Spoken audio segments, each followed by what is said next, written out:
I'm from Phoenix, Arizona. I got started in art because I got kicked out of the band. And the thing is, I usually work in clay, but I no longer have access to a kiln. So I started working with wood. This is just one of my pieces. I make canes too. This here cane represents the Indian death pony. What happens is when an Indian scout mount dies or killed in action, they carve an effigy of their mount because their mount protected them and did things. And everything on here means things. Right here, for example, this means it to them. The circle around the nose tells them they can smell danger. Right here, the major battles it's been in. The circle around the eye gives them sharp eyesight so they can get in and out of situations. They wanted their mount to have a strong heart, but they wanted hail to fall on the enemy. Right here, this here's the state flag of New Mexico now. It first came about from the Pia Indians, PIA Indians.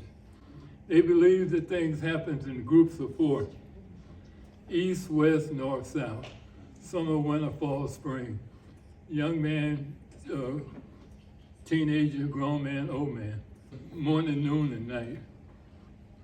They wanted their mounts to be swift in battle, get in and out of situations. Right here represents pony raids. Indians didn't know too much about horses. This is in the 16th century. But what they did was they used dogs, and they were hunter-gatherers. They'd move into an area, hunt it out, clean it out, then they took down their lodgepoles, and they used the dogs to drag to the next location. When the settlers came, they were riding the horses, and they could see then, hey, we can do a lot with horses. Stealing a horse back then was like somebody stealing your car now.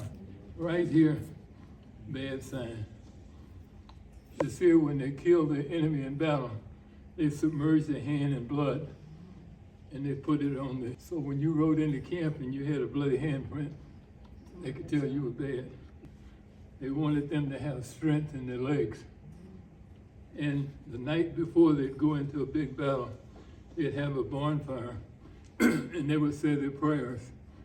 And then when the fire cooled down, they would take the ashes and rub them on their horses. This was to make them invisible. See, we look at that, we kind of laugh now, but they believed in that. And so when the mount died or was killed in battle, this is in respect, they would carve an effigy